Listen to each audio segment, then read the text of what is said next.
현장의 취재 기자의 시각으로 본 혈안 이야기 취재 파일 7입니다.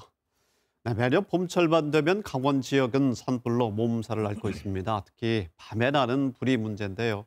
이 야간 산불은 초기 진화가 안 돼 큰 불로 번지기 일쑤입니다. 진화 헬기가 뜨지 못하기 때문인데 이 중요한 시간대에 왜 이런 일이 발생하는지 조유현 기자가 취재했습니다.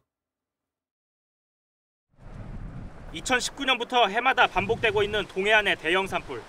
이 불로 사라진 산림만 3천만 제곱미터, 축구장 4,700개 넓이에 이릅니다. 대부분 밤에 시작돼 초기 진화가 안 됐다는 게 공통점입니다. 산불은 보통 지상에선 접근이 어렵습니다. 그러다 보니 사실상 헬기가 유일한 진화 수단입니다. 하지만 야간엔 헬기가 전혀 출동을 못하고 있습니다. 정부의 규제 때문입니다. 국토교통부의 헬기 운항 기준을 보면 밤에 시작된 산불 현장엔 헬기 투입 자체가 아예 금지돼 있습니다. 불이 낮에 시작된 경우엔 밤까지 계속 헬기 진화가 가능한데 이것도 바람의 속도가 초속 5m 이하일 때로 제한됩니다. 야간 비행을 제한하는 현재의 규정에서 추가로 헬기를 도입한다는 것은 그 실효성에 좀 의문이 들고요. 또한 현장의 목소리를 들어보면 대형 헬기인 경우 초속 15m 미만까지는 그 운행에 특별히 제한이 없다. 이러다 보니 헬기는 야간 산불에는 무용지물이나 다름없는 상태가 됐습니다. 현재 강원도에 있는 진화 헬기는 17대입니다. 이 가운데 3대는 초대형으로 초속 20m의 강풍도 견딜 수 있습니다. 산불이 났을 때 투입되는 초대형 헬기입니다. 조종사가 이런 특수한 장비를 장착하면 야간에도 기동은 할 수 있습니다. 하지만 이 헬기들이 실전에 투입된 적은 단 한 번도 없었습니다. 또 강원도는 2018년에 대형 야간 헬기를 도입하려다 포기하기도 했습니다. 대부분이 20m 이상 되는 그러한 조건의 대형 산불이 형성이 되고 있습니다. 풍속이 5m 이하 될 때 야간 헬기가 투입된다라고 하는 것은 현실성으로 투입할 수 없는 조건이고요. 결국 야간 헬기 운항에 관한 규제가 풀리지 않는다면 대형 산불의 악몽은 언제든 되풀이될 수 있다는 우려가 나옵니다. KBS 뉴스 조희연입니다. 네, 방금 보신 것처럼 지금은 야간 진화 헬기가 있어도 뜨지 못하는 그런 상황입니다. 우선 제도 개선이 시급해 보이는데 제도가 개선된다고 해도 끝나는 문제가 아닙니다. 효과적인 야간 산불 진화를 위해선 해결해야 할 다른 과제들이 많이 있습니다. 조유현 기자와 더 자세한 이야기 나눠보겠습니다. 네, 조 기자, 많은 분들께서 야간에 헬기가 진화하지 못하는 것은 성능이라든지 관련 장비가 없어서 때문이라고 생각을 해왔는데 취재를 보니까 이 제도가 문제가 되고 있네요.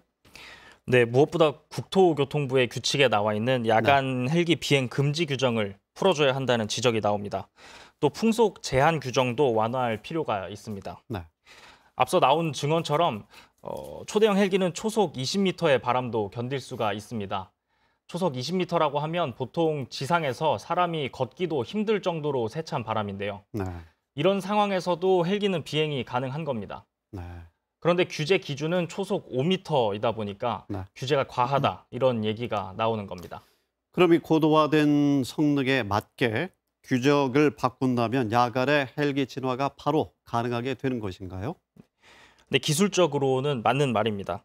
그래서 강원도 소방본부의 경우에는 자체적으로 야간 산불 진화 능력을 갖추기 위해서 대형 헬기 도입을 2017년부터 추진을 해왔습니다.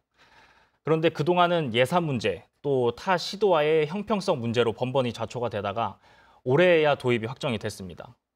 그래서 2023년까지 국비와 도비 270억 원을 들여서 야간 진화 헬기를 들여올 계획입니다.